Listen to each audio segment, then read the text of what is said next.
So that one sick calf that I had in the preconditioning pen, I don't know if y'all can see him right there. He's the one standing behind this animal right there. But this morning I was taking a look at him, and he's not eating any food. He hasn't touched any food, and he actually, while I was sitting there and I was taking a look at him, he actually pooped. And when he pooped, he actually ended up pooping out his that can't happen. That's not good. But he actually ended up pooping out his intestinal lining. When these calves have severe digestion problems, it'll almost they'll start pooping out their intestinal lining.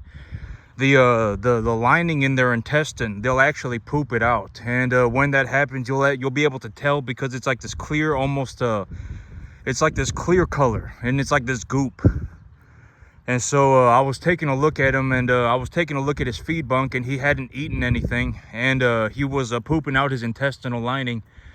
And this calf is up to the ears, he's up to the eyeballs in antibiotics. And so this morning what I did was I gave him another shot of Banamine, and then I let him out, because when you put these animals out with the other calves, they're more likely to eat. And he's actually started eating. I would say that if he but he's got to eat a lot. Okay, his rumen has effectively completely shut down. But if you ever feed your animals very, very, very poorly, or if your animal is very sick and the animal stops eating, one of the things that'll happen is that the animal will actually poop out their intestinal lining. They'll actually start to poop out their intestinal lining, and that's effectively a sure indicator that something is very wrong with the animal's digestive system. And I was taking a look at him this morning, and I was just seeing how he was doing. He's up to the ears in antibiotics. I've given him fluorophenical and macrocin. And I gave him the fluorophenical, the second shot of fluorophenical, about 24 hours ago. And, I gave him a dose of macrocin about 5 days ago. And so, he's up to the eyeballs in antibiotics. I don't want to give him another shot of antibiotics just quite yet. And so I gave him a second shot of Banamine. And the Banamine seems to have helped. He's got a little bit of an appetite, and he is eating food. But he is just not, he's not doing very well. But I let him out because, I figured that if he was out here with the other calves, he might eat a little bit more. And he is eating more. He is actually eating some feed. And so, yesterday I actually went and I liquidated cattle. And the whole thing about my situation right now is that I am actually intentionally reducing my balance sheet. I am intentionally reducing my balance sheet for the summer months, but when I reduce my balance sheet, I drastically increase my cash position, right? I talk about this all the time. The whole thing about having excessive amounts of money in the bank account is not good. All right, I don't ever sit there and go, how do I maximize my cash position? All right, I don't ever think about that. Of why would I do that? Cash is not going to do anything. All right, cash does not do anything. If anything, you'll lose money because of inflation, all right? And so I'm not, but I am in a situation right now where I am intentionally reducing the size of my balance sheet, and I am making a drastic sum of money, okay? I am making a drastic sum of money, I don't, the whole thing about running a business and the whole thing about this in terms of financials, I'm not looking to maximize my cash position, all right? There's no reason for me to do that. All right, it's not going to do anything. The money's not going to do anything. All right, if you have $50,000 in your bank account, you're going to have $50,000 in your bank account in 10 years. And chances are that $50,000 is going to buy you less, right? And in terms of the broader whole thing about the economy of what do I see when I take a look at the economy, I mean, we're effectively in a situation, from what I believe, and I've used many different ways to describe this, right? Effectively, if you take, the whole idea of Coca-Cola, right? If you have a can of Coca-Cola and it's $1 right now, there's a very real possibility that in 10 years it turns into $1.50. Okay, you'll be buying the exact same Coca-Cola for $1.50 that you were buying it for $1. All right, you used to buy it for $1, but now you're buying it for $1.50. All right, that's another way to take a look at it. Another way to take a look at it is as of today, if you made $2,000 a month more today, If you made $2,000, if the average person, I've always said that the average person, 90% of the country makes less than $90,000 a year, okay? 90%. All right, effectively everybody, 9 out of 10 people make between $35,000 and $90,000 a year, okay? So effectively, what do I see when I take a look at the economy? Effectively, everything has, if you legitimately want the same life that you had 10 years ago, you're probably gonna have to make $2,000 more a month. All right, if 10 years ago, if you were doing just fine on $75,000 a year, you probably have to make $100,000 a year as of today. All right, you probably do have to make about 100,000. You do have to increase your income by about $2,000 a month to effectively live the more or less the exact same life that you were living 10 years ago. All right, and I've always talked about this. If you actually take a look at someone's, a majority of people's problems when it comes to financials, in terms of a financials thing, in terms of a broader idea, almost everybody, it's almost always $2,000 a month will save their life. All right, that's effectively the problem, is that they don't have $2,000 a month. Effectively everybody. And 90% of the country makes less than $90,000 a year, okay? And so if you found a way to make an extra $2,000 a month, you would more or less be able to live the exact same life that you were living 10 years ago. You wouldn't be complaining about inflation, whatever, et cetera, all right? And and in the future it's probably going to get worse. And I was talking about this, and I actually saw somebody else's argument. And they effectively said that if you're an average person, the average person is getting destroyed right now. The average person is having a very difficult time making it right now. And that makes, that's more or less the exact same thing that I was saying, right? Because, if 10 years ago, if you were making $3,000 a month 10 years ago, you were effectively lower middle class, okay? You were lower middle class, but now if you make $3,000 a month, you're effectively homeless, right? And I've said that everything has effectively shifted by about $2,000 a month. If you were middle class, if you were making $5,000 a month 10 years ago, you were probably about middle class, okay? You were about middle class. If you were making $8,000 a month, if you were making $7,500 a month 10 years ago, you were upper middle class. But now for you to be lower middle class, you have to make $5,000 a month. For you to be middle class, you have to make $7,000 a month. And for you to be upper middle class, you have to make whatever, right? $9,000 a month, $10,000 a month. For you to be upper middle class, now you have to make $10,000 a month, okay? That's effectively the situation that we're in. And it has effectively destroyed, just completely just smashed 90% of the economy, because 90% of the economy makes less than 90 grand, okay? And even the people who were upper middle class 10 years ago are feeling poor because now they're middle class, all right? All right, the people who were upper middle class 10 years ago now feel poor because now they're middle class. The people who are in middle class feel poor because now they're lower middle class. And the people who were in lower middle class now feel poor because they're practically homeless, all right? But the solution to the problem is not the government. All right, the solution to the problem is not to throw a pissy fit. It is to increase your income, all right? I've always said focus on increasing your income. There are many ways to make more money. And in terms of a realistic sense, the most realistic chance that you have of increasing your income is by investing your capital, all right? That's the most realistic way of increasing your income, is to invest your capital. Because when you invest your capital, you get tax benefits and et cetera, you get positive returns, you get returns on your capital, et cetera, all right? And, and that's effectively what we're looking at right now in terms of the overall situation. And I would say that the situation is probably going to get worse, all right? It will probably get worse, all right? We're probably not at the... we are probably not at the at the peak of the problem, all right? The problem will probably continue to get worse, okay? And so I'm just saying it is what it is, all right? It will probably get worse, all right? But at the end of the day, I've always said that if the whole thing about sucking is, if you suck, all right, if you legitimately suck, you'll get left behind, all right? You have to start trying. You have to start, applying yourself. You have to at least put in some effort, all right? Nobody cares about your worthless dreams. Oh my God, but I wanted to buy. Nobody cares, okay?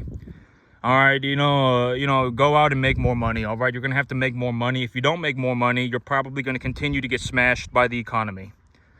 All right, it's probably going to get worse. All right. And a majority of people's problems, in terms of the 90%, because effectively the 90% is the 90%. All right.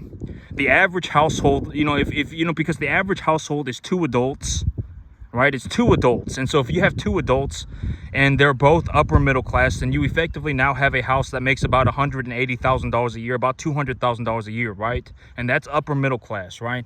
But nowadays, for you to be in that, that's also what I've talked about, in terms of the $15,000 a month. But in terms of a realistic sense, you probably need to make closer to $230,000 a year to be upper middle class nowadays. You probably do. All right, you probably do need to make about $230,000 a year to be an upper class family household. All right, because you have to understand a household is usually two parents. And if you have two adults and each one of them needs to make $115,000 a month for you to be upper middle class, that household needs to make $230,000 a year to be effectively upper middle class nowadays. All right, that's how I see it. All right, we effectively moved the goalpost by $2,000.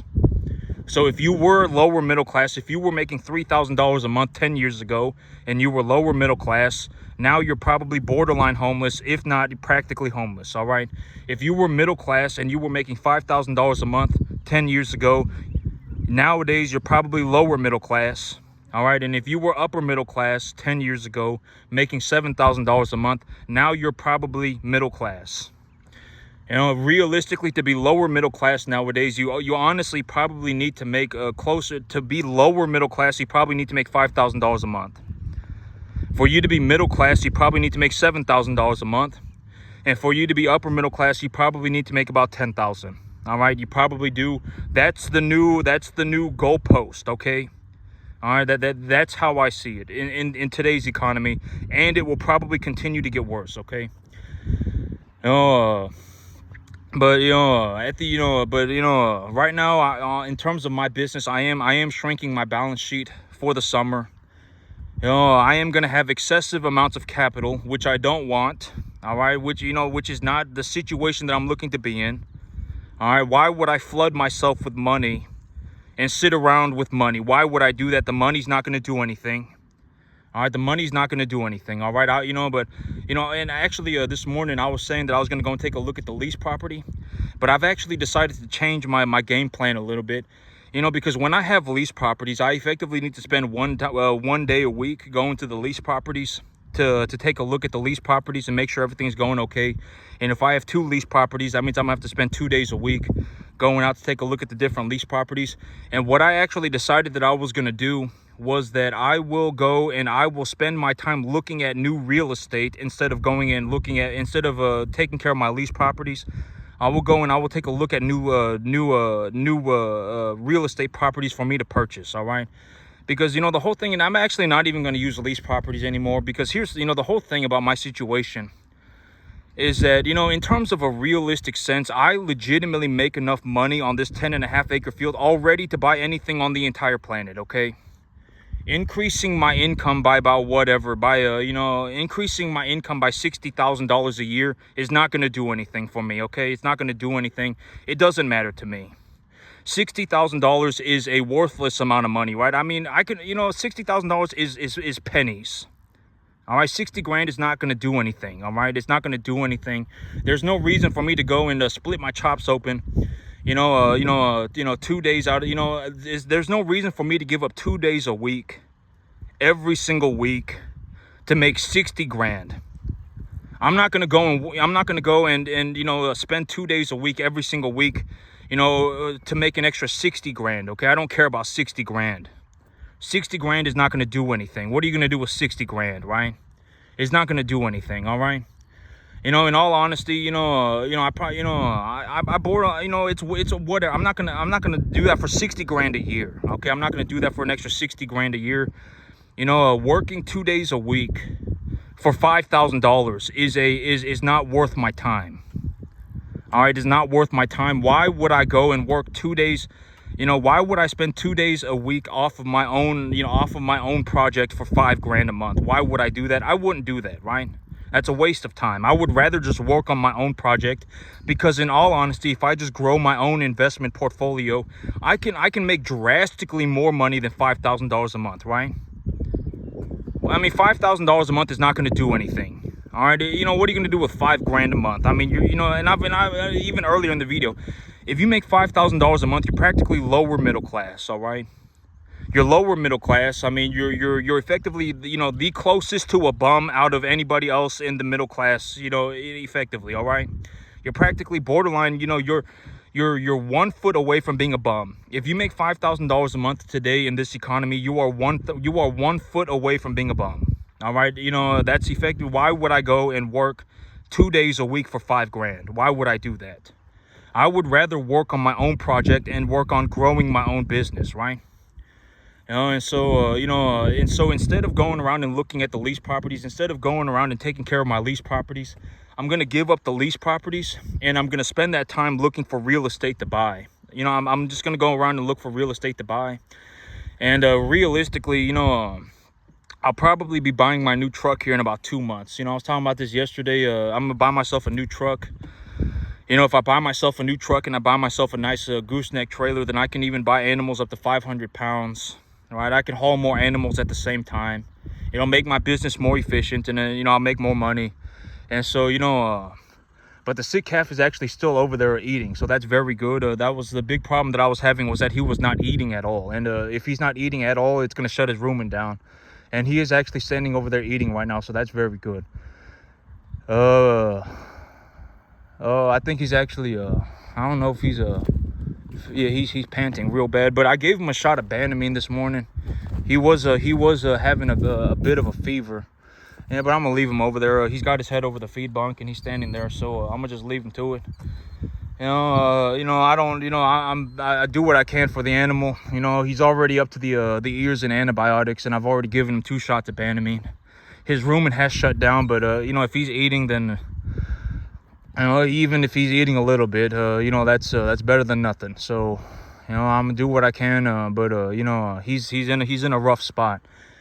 You know, but you know, I am gonna be shrinking my balance sheet, okay? And I'll buy myself a new truck. I'll just go ahead and buy myself a new truck. I'll buy myself a new gooseneck trailer, and even then, I'll probably still have enough money to buy I'll probably still have enough money, you know, left over after I buy my truck and after I buy my gooseneck trailer. You know, because you have to understand, if that takes me 2 months, during those 2 months, I will make more money. Right? I mean, you know, I will still probably have, you know, within 3 months, I will still probably have to buy about 100 animals, okay? I will still probably have to buy about 70 animals, 50 to 100 animals, something like that. I'm not exactly sure, but, you know, long story short, and I've already said this, I've effectively situated my balance sheet. You know, and I will take more time to get a better idea of the fine details, because I feel like it's, you know, I don't want to get sloppy. But, you know, my balance sheet is so far on the positive that it doesn't matter, okay? My balance sheet is effectively my balance sheet is drastically in the positive. If I even get borderline to not being in the positive, then I will let you know, I will say that I'm not in, you know, I'm getting pretty close. But I've already said, you know, my balance sheet right now is effectively at about 70% leverage, okay? It's at about 70% leverage. And if I'm at 70% leverage, that's effectively the perfect amount of leverage that I would realistically like to utilize. And if I am at the perfect amount of leverage that I would like to utilize, that means every time I buy animals, for me to keep my debt ratio the same, I will have to leverage against the number of animals that I have, okay? You know, because if I'm at 70% leverage, and I go and I sell 8 animals, and I make enough money to buy 16, I'm net positive 8 animals. If I'm net positive 8 animals and I stabilize the 16 animals, whatever, I stabilize the 14 animals, right? Let's say 2 of them die, and I stabilize the 14 animals, then I am still net positive 6 animals, right? And if I'm net positive 6 animals, that's going to reduce the amount of debt that I have in terms of proportion to my balance sheet. So I will have to leverage against the earnings.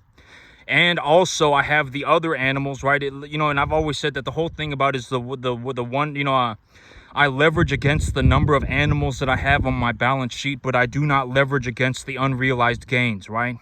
And the reason that I do that is to keep my debt ratio under 100%. That keeps my debt ratio under 1-to-1. So if I have an animal and that animal has been stabilized, and while that animal was being stabilized, the animal went up in value, and I leverage against the animal and not the unrealized gain, and I follow the business plan, the increase in the value of the animal is the safety buffer for me taking leverage against the animal, right?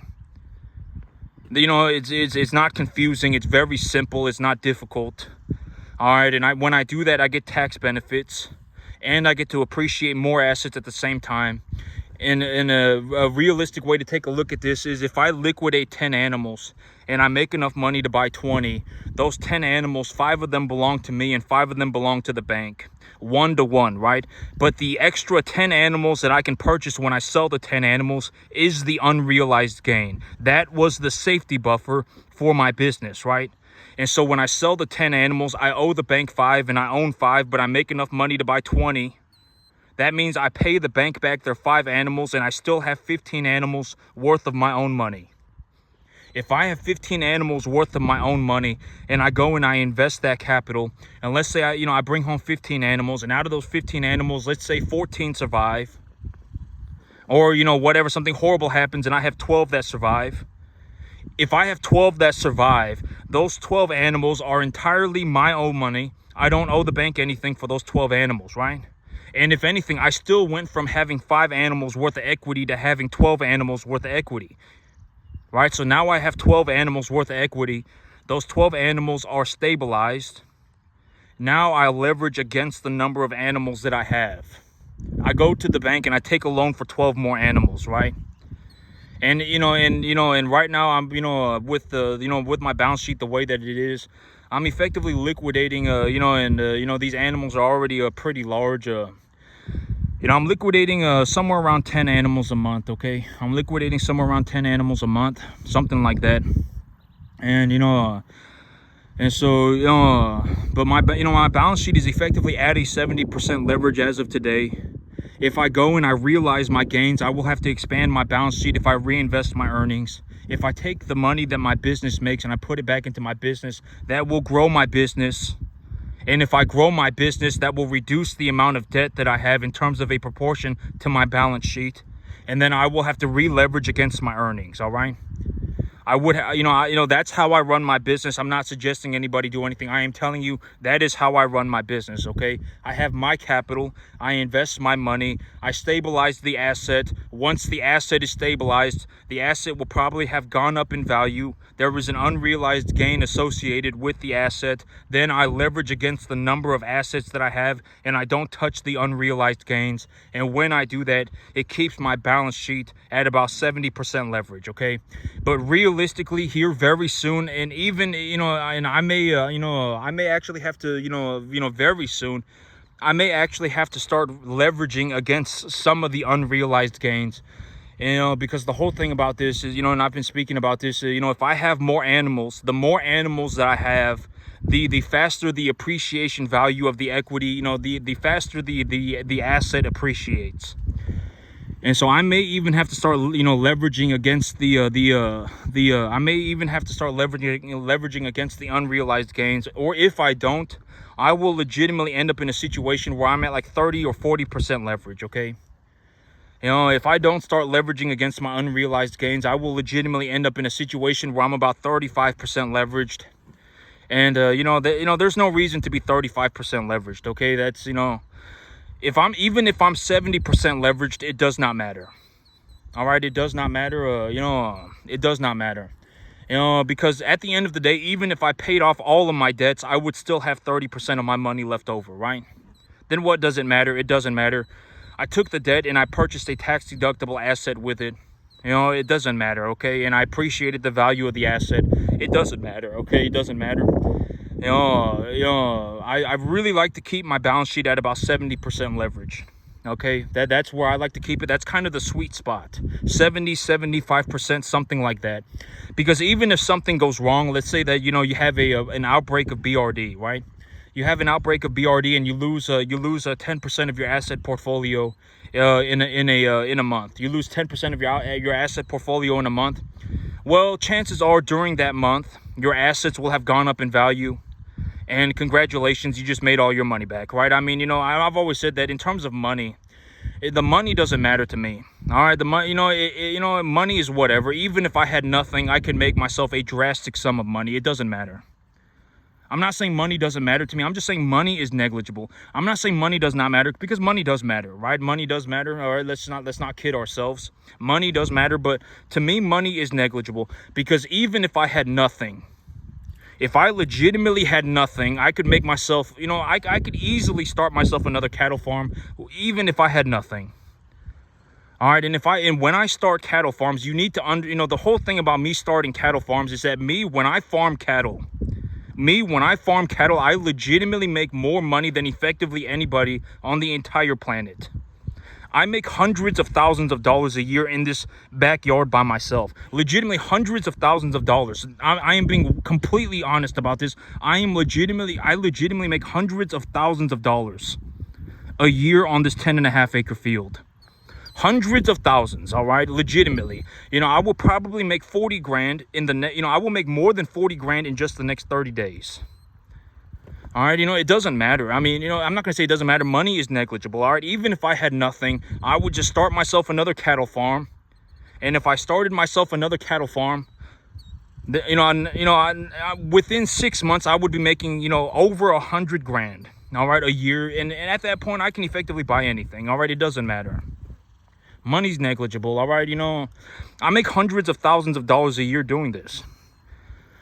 It doesn't matter. And that's also one of the reasons why, I'm not going to go out of my way to run the lease properties. And instead, I'm going to go and look for an opportunity to invest my capital and buy more real estate.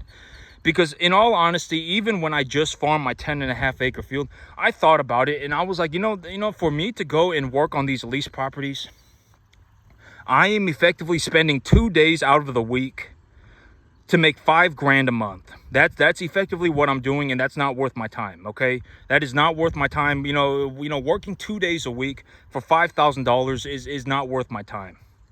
All right, it's not worth my time. I would rather spend my time working on growing my business. All right, I would rather spend that time growing my business, working on my own business. All right, and so, instead of going around to the lease properties, I'm going to give up the lease properties. And instead of going to the lease properties, I will take the time that I would have used to go and find lease properties, and I will go and buy myself more real estate. That's what I will do with the time, instead of going around to these different lease properties.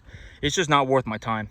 And within 2 months, I'll buy myself a new truck too. I'll go ahead and buy myself a new truck, and that'll help me with my tax situation.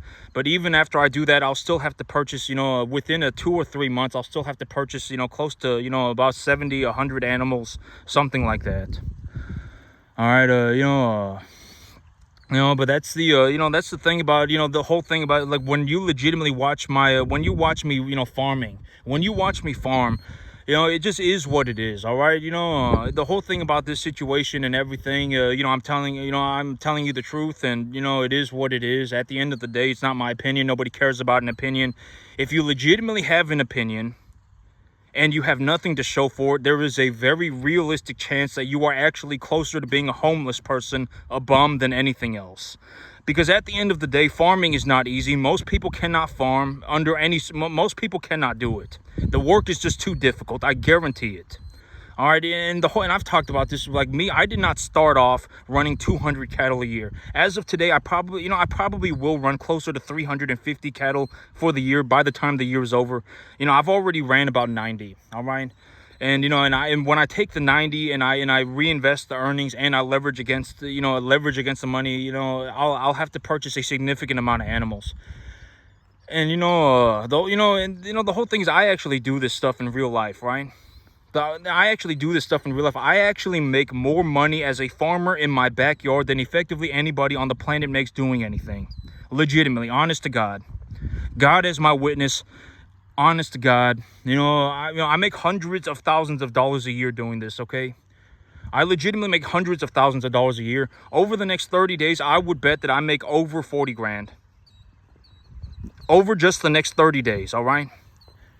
And if I make that money, guess what I will do? I will take that money and I will make more money with it by growing my business, right? And I've talked about this whole thing. There is no reason for me to think about spending money. All right, money, it's whatever. All right, it's whatever. I mean, there is no reason for me to think about spending money. It's a waste of time. I can't even spend the money. Granted that, I don't go and do something horribly idiotic.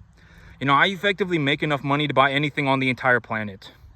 Legitimately anything. All right, short of like alcohol, drugs, gambling, short of anything like that, I legitimately make enough money to buy anything on the entire planet. There is no reason for me to even think about spending money. If I want to buy something, I'll just buy it. All right,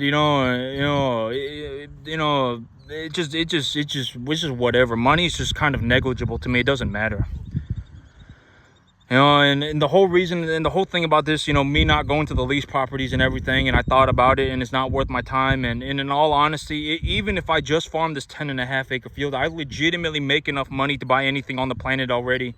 Why would I go out of my way 2 days out of the week to make 60 grand? Why would I do that? I'm not going to work for 2 days out of the week for 60 grand. That's a pathetic sum of money. It's not going to do anything. Why would I work? Why would I work? That's effectively like me working, if I have to work 10 hours a day for those 2 days a week, if I have to work, 6 hours a day for those 2 days a week, that effectively means I have to work 12 to 15 hours a week for 5 grand. Why would I do that? Why would I do that? Why would I work 15 hours a week for 5 grand? I wouldn't take that deal. If why would I would rather, even if I had nothing, I wouldn't take that deal. All right, why would I do that? Why would I do that? Right? I mean, it's 60 grand. I don't care about 60 grand, okay? I would rather work on my own business. So, all right, well, I mean, if I had nothing and I was legitimately gonna, get myself a lease property, then sure, yeah, I would do that. I mean, if I legitimately had nothing, and I found myself a lease property, and I found and I realized that if I go into this lease property, then I can work 2 days out of the week, and I can make myself 60 grand, and then I can reinvest my earnings. And then I can go and get myself a job at Wingstop or whatever, then sure I would do that. But I'm not going to do that right now. Why would I do that right now? That's a waste of my time, right? I mean, I already make enough money to buy anything on the entire planet. All right, I already make enough money to buy anything on the entire planet. Realistically, I would rather go and look for more real estate to purchase. All right. But that's it is what it is. All right. In my situation right now, I would not go and work for 15 hours a week for 60 grand a year. I would not do that. It's a worthless amount of money. It's not going to do anything. I would rather work on my own business, okay? I would rather work on my own business. And so, and in all honesty, I already make enough money to buy anything on the entire planet. $60,000 a year is not enough, for me to even care. I don't care about 60 grand, okay? 60 grand is not going to do anything. And over the next 2 months, I will be buying myself a new truck. I will be taking more animals to the sale barn on Wednesday.